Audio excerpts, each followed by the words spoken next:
Hello नमस्कार दोस्तों। K R Pawar science study channel पर आप सभी का एक बार फिर से दिल खोलकर स्वागत है, अभिनंदन है।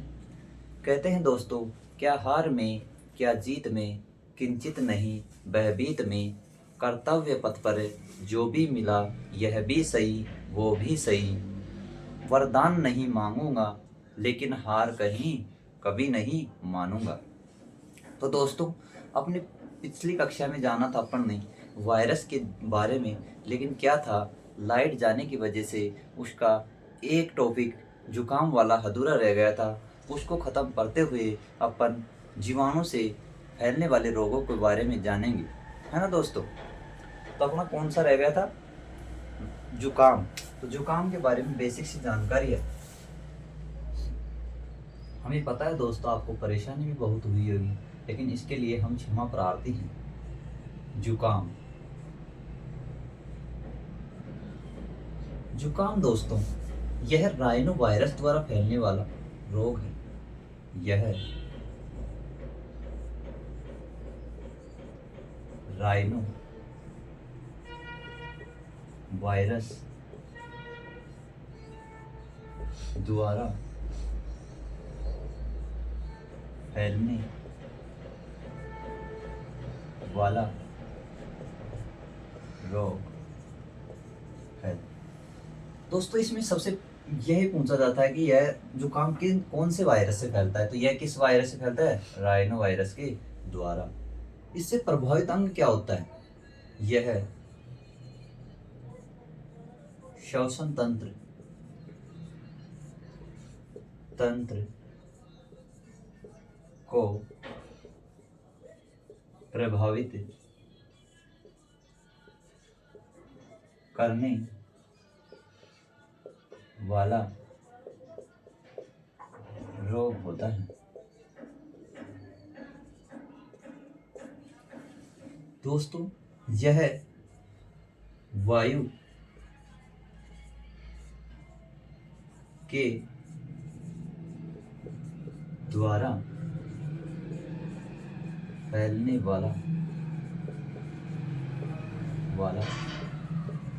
संक्रमित रोग होता है। यह और क्या है इसके प्रमुख लक्षण? नाक का बहना, सिर दर्द आदि हैं।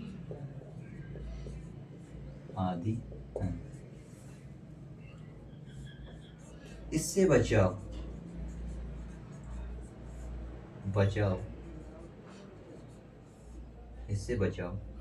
संक्रमित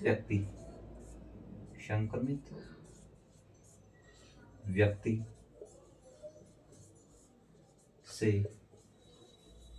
दूर रहना या उसको मास्क की सलाह देना। मास्क की सलाह देने का मतलब है कि मास्क लगाकर छींकना, यानी कि वो मास्क लगाकर छींके यानी छींकना, ये सलाह देना उनको। तो इस रोग से अपन क्या कर सकते हैं? बच सकते हैं। जुकाम दोस्तों, जुकाम ऐसे लिखा जाता है, हिंदी में देख लेना। कोई आधे लोग क्या होते हैं, जुकाम लिखते हैं ऐसे, जो कि क्या होता है, ये गलत होता है। तो आपकी हिंदी भी सही हो जाएगी। जुकाम होता है, क्या होता है वो? जुकाम होता है। अब दोस्तों, हम कुछ महत्वपूर्ण टॉपिक्स लिखेंगे जो कि विशेष हैं, नोट डालना आप, है ना। फिर उसके बाद में अपन जीवाणु जनित रोगों के बारे में चर्चा करेंगे। मैंने बताया था, जहां भी आपको राइनो दिखे उसका अर्थ क्या होता है? नाक। राइनो वायरस, तो नाक को प्रभावित करने वाला रोग कौन सा है? जुकाम, है ना दोस्तों। इतना अपन ने जाना। और आज है ना 10 जनवरी दोस्तों, विश्व हिंदी दिवस, है ना। तो आपको ये भी ध्यान रखना है कि विश्व हिंदी दिवस कब मनाया जाता है? 10 जनवरी को। जबकि राष्ट्रीय हिंदी दिवस कब मनाया जाता है? 14 सितंबर को। कितनी तारीख को? 14 सितंबर को। अब कुछ इम्पोर्टेंट नोट लिखेंगे अपन, इम्पोर्टेंट नोट।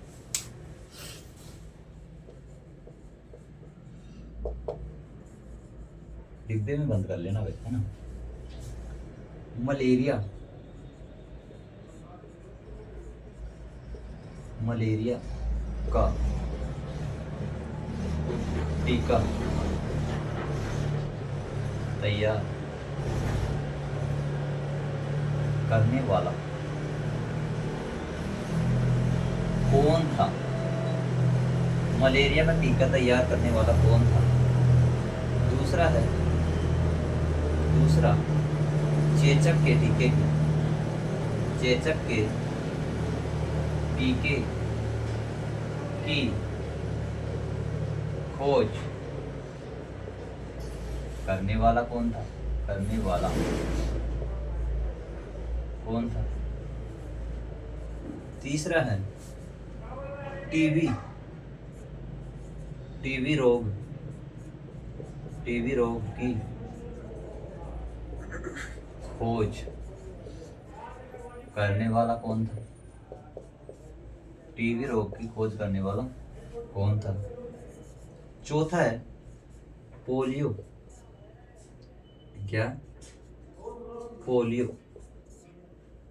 के टीके की खोज करने वाला कौन था? ये चारों इंपॉर्टेंट है दोस्तों, है ना। इसके बाद में अपन क्या है, इंक डालेंगे ब्लैक मार्कर में, है ना। मलेरिया के टीके की खोज किसने की भाई? रोनाल्ड रोश, रोनाल्ड रोश। मलेरिया के बारे में विस्तार से तो आगे पढ़ेंगे, लेकिन इसके ध्यान रखना है। चेचक के टीके की खोज किसने की भाई? एडवर्ड जेनर ने। किसने की? एडवर्ड जेनर ने, है ना भाई। टीबी रोग की खोज करने वाला कौन था? कौन था भाई? Robert Koch. कौन था?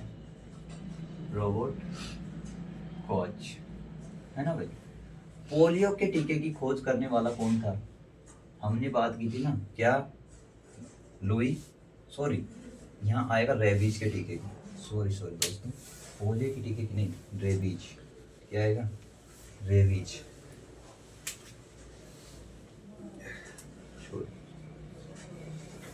रेबीज के टीके की खोज करने वाला कौन था?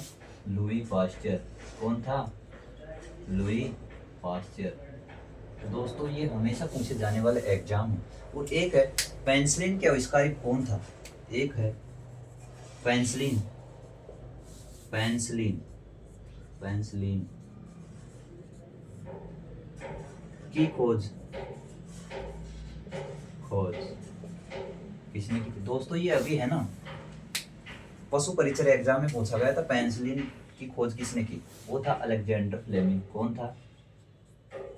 Alexander Fleming, Fleming.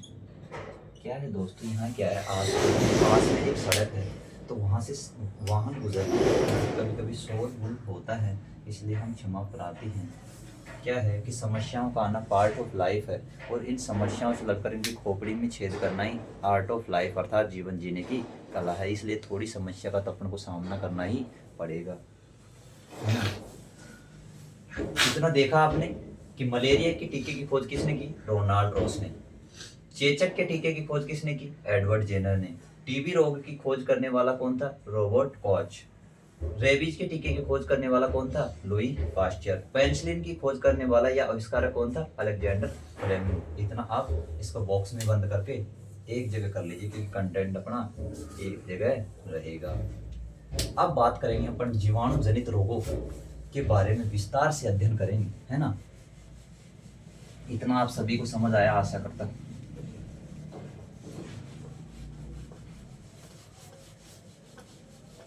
तो दोस्तों हमने जो पिछली क्लास डाली थी वायरस विषाणु जनित रोगों के बारे में, वो आपको कैसे लगी उसके बारे में भी आप कमेंट्स करके ज़रूर बताएं, और उसको ज़रूर देखें। मैं तो ये कहता हूँ कि आपको देखने के बाद अगर पसंद ना आए तो इसके R Kumar science studio channel पर आना बंद कर देना दोस्तों।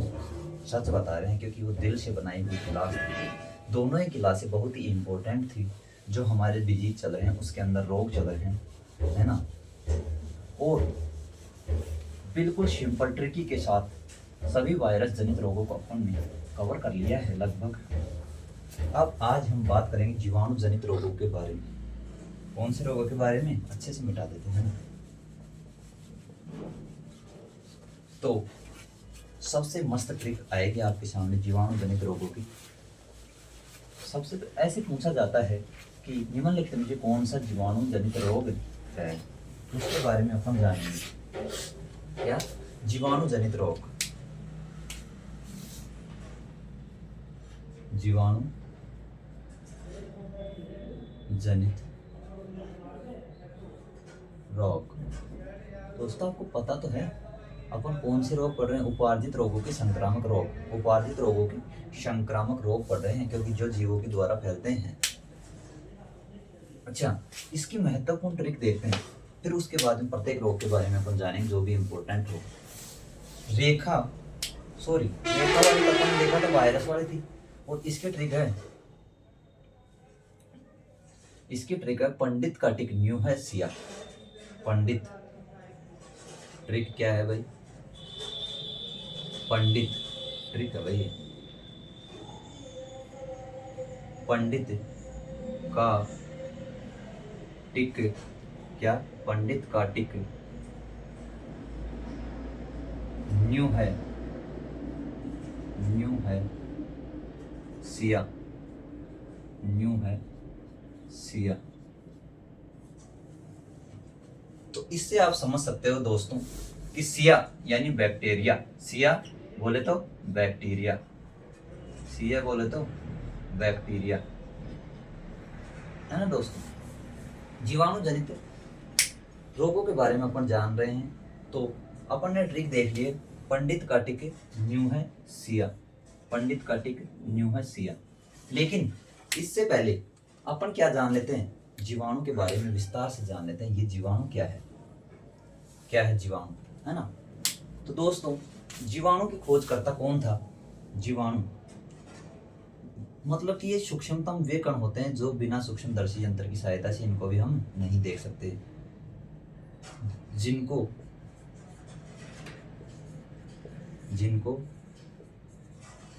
देखने के लिए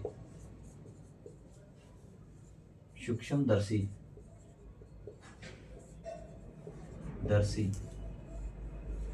यंत्र की सहायता लेनी पड़ती है। अच्छा, जीवाणुओं को सबसे पहले किसने देखा था? जीवाणु को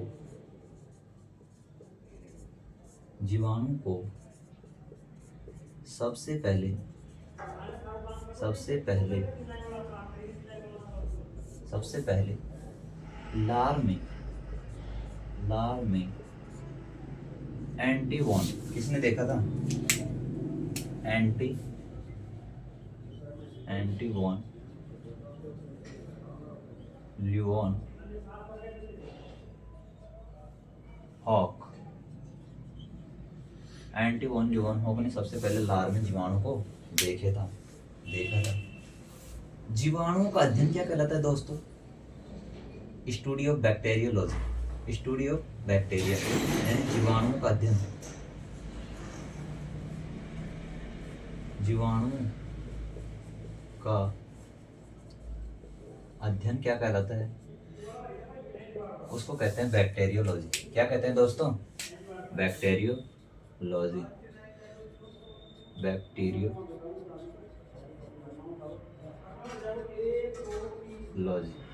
क्या कहलाता है? बैक्टीरियोलॉजी। जीवाणु विज्ञान का पितामह किसे कहते हैं दोस्तों? जीवाणु विज्ञान का पितामह है। क्योंकि दोस्तों अपन को जानना है कि जीवाणु है क्या, क्योंकि अपन क्या पढ़ रहे हैं, जीवाणु जनित रोगों के बारे में पढ़ रहे हैं। इससे पहले अपन क्या है, जीवाणु के बारे में जान रहे हैं। तो जीवाणु विज्ञान के पिता माँ कौन है, वो भी क्या है, एंटोइन लीवेनहॉक। Antoine Leeuwenhoek.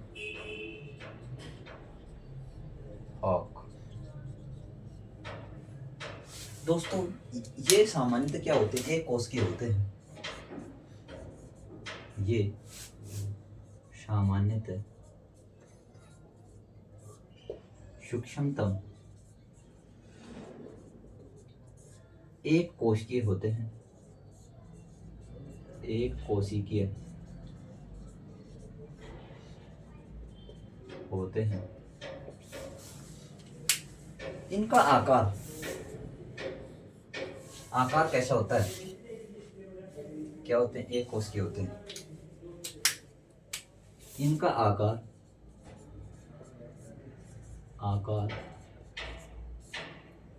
दंडाकार या छड़ आकार होता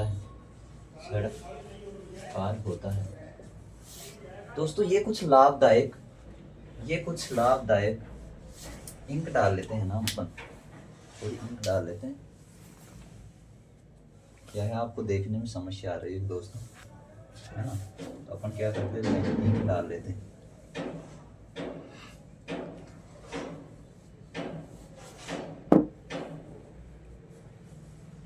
इतने आप देख लीजिए आराम से, जीवाणु क्या है अच्छे से जाने। जीवाणु जिनको देखने के लिए सूक्ष्मदर्शी यंत्र की सहायता लेनी पड़ती है, अर्थात किसकी तरह, वही वायरसों की तरह। जैसे वायरसों का अपन देखते हैं सूक्ष्मदर्शी यंत्र की सहायता, ऐसे क्या करते हैं, जीवाणुओं को भी देखते हैं। और फादर ऑफ बैक्टीरियोलॉजी किसे कहा जाता है, एंटोइन लीवेनहॉक को। किसको कहा जाता है, एंटोइन लीवेनहॉक को। और जीवाणु का अध्ययन क्या कहलाता है, बैक्टीरियोलॉजी। जीवाणु का पितामह किसको कहा जाता है, एंटोइन लीवेनहॉक को। सबसे पहले किसने देखा था, एंटोइन लीवेनहॉक ने। ये सामान्यतः किस आकार के होते हैं, दंडाकार या छड़ आकार के होते हैं। ये सूक्ष्मतः एक कोशिकीय होते हैं। क्या होते हैं, एक कोशिकीय होते हैं। ये कुछ लाभदायक भी होते हैं। सबसे छोटा जीवाणु कौन सा है, कौन सा, सबसे छोटा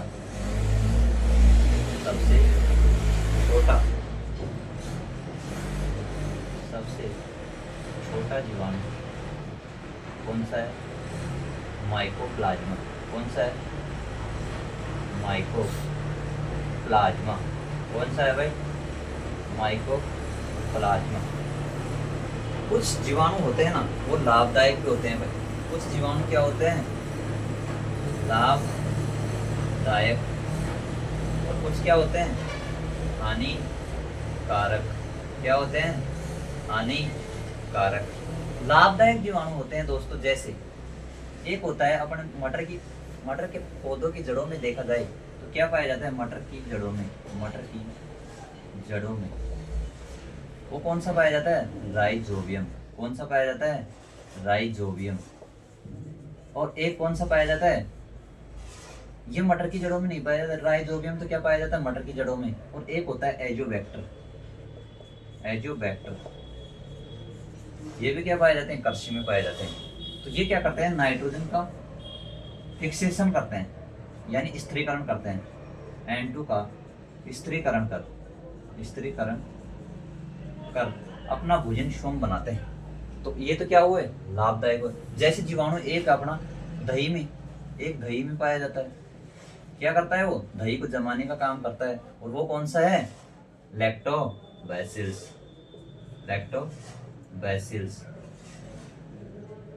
तो दोस्तों ये कुछ जीवाणु हैं जो लाभदायक होते हैं। जैसे राइजोबियम, ये कहाँ पाया जाता है, मटर की जड़ों में। और एक होता है एजोबैक्टर, जो भी क्या करता है, नाइट्रोजन का फिक्सेशन करने वाला होता है, अर्थात नाइट्रोजन का स्थिरीकरण करता है। और क्या करते हैं, ऊर्जा, और क्या करते हैं, भूमि को क्या प्रदानता करते हैं, उपजाऊपन प्रदान करते हैं। और एक होता है दही में, वो कौन सा होता है, लैक्टोबैसिलस जीवाणु, जो क्या करता है, दूध को दही में कन्वर्ट करता है, अर्थात परिवर्तन कर देता है, जो हमारे शरीर या सेहत के लिए बहुत ही लाभदायक होता है। हानिकारक वे होते हैं जो क्या करते हैं, रोगों को हमारे शरीर में फैलाते हैं, उनको क्या कहते हैं, हानिकारक जीवाणु। तो अपन ने जीवाणु के बारे में विस्तार से जान लिया है। तो जीवाणु की एक और बात है इम्पोर्टेंट, इसकी कोशिका भित्ति किसकी बनी होती है भाई? कोशिका भित्ति किसकी बनी होती है भाई? पेप्टाइडोग्लाइकेंस, पेप्टाइडोग्लाइकेंस, ग्लाइकेंस किससे मिलकर बनी होती है भाई? पेप्टाइडोग्लाइकेंस। जीवाणु कोशिका भित्ति किससे मिलकर बनी होती है? पेप्टाइडोग्लाइकेंस। सभी जीवाणु के बारे में संपूर्ण जानकारियां जुटा ली है, इतना आप देख सकते हो, उतार भी लीजिए, और जो स्क्रीनशॉट लेना चाहे तो स्क्रीनशॉट ले सकता है। अब अपन इससे आगे बात कर रहे हैं, जो हमने ट्रिक थी उसको हम संपूर्ण रूप से अध्ययन करने वाले हैं। पंडित कार्टिक ह्यूमन सिया बोले तो बैक्टीरिया, सिया बोले तो बैक्टीरिया। यहाँ तक मिटा देते हैं, चलो ठीक है। अच्छा जी, जीवाणु का सबसे पहले लार में किसने देखा? एंटीवॉन लिवोनहॉक ने। किसने देखा? एंटीवॉन लिवोनहॉक ने। जीवाणु का अध्ययन क्या कहलाता है? Bacteriology, bacteriology. जीवाणु विज्ञान का पितामह किसे कहा जाता है? एंटीवॉन लिवोनहॉक ने। और इसी ने क्या की थी? जीवित कोशिका पर खोज भी की थी। किसने? एंटीवॉन लिवोनहॉक ने। और इसी ने क्या की थी? शुक्राणु को सबसे पहले देखा था, एंटीवॉन लिवोनहॉक ने। इनका आकार कैसा होता है? जीवाणु का दंडाकार या छड़ आकार, छड़ के समान। सबसे छोटा जीवाणु कौन सा होता है? माइकोप्लाज्मा। कोशिका भित्ति किससे मिलकर बनी होती है भाई जीवाणु की? पेप्टाइडोग्लाइकेंस। किससे मिलकर बनी होती है? पेप्टाइडोग्लाइकेंस। कुछ जीवाणु क्या होते हैं भाई दोस्तों? लाभदायक होते हैं। कैसे होते हैं भाई? जैसे मटर की जड़ों में राइजोबियम का पाया जाना, वो क्या करता है? नाइट्रोजन का स्थिरीकरण करता है। क्या करता है ये राइजोबियम? नाइट्रोजन का स्थिरीकरण।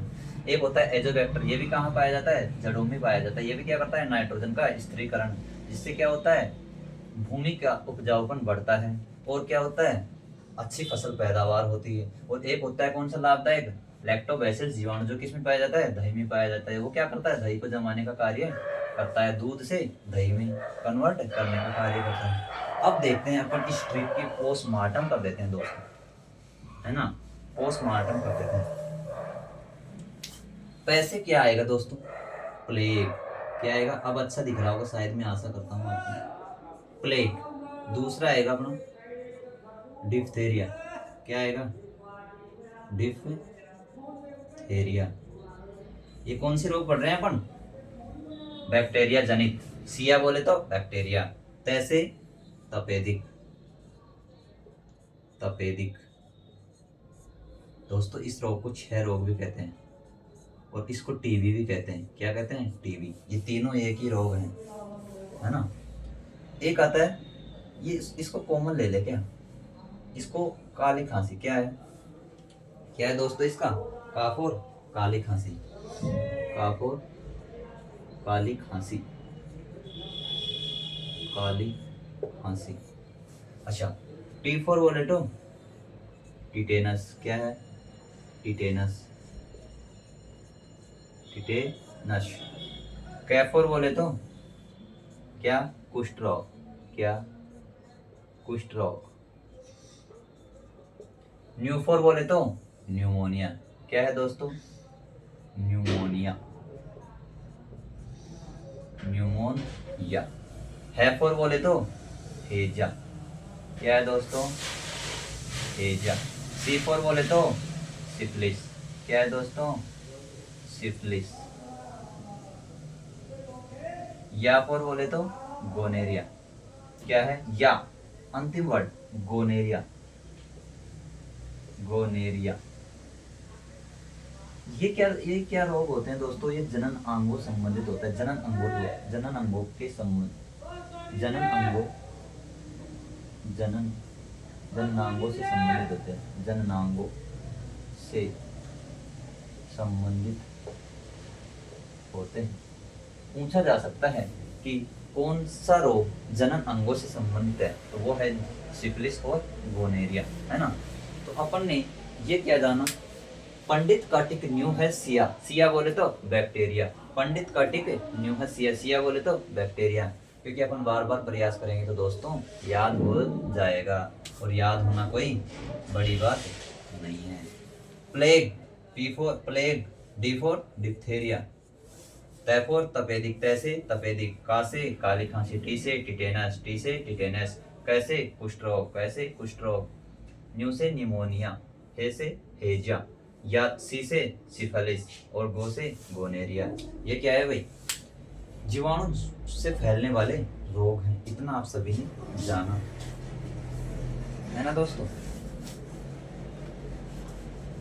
इनको अब मिटा देते हैं। स्क्रीनशॉट ले लिया आपने? चलो अच्छी बात है। क्या है कि ये डिजिटल जमाना है, आप स्क्रीनशॉट लेते हो उससे अच्छा है आप लिखा करो, क्योंकि लिखने से क्या होता है, अच्छे से याद होता है, विषय वस्तु अच्छे से समझ आती है ना दोस्तों।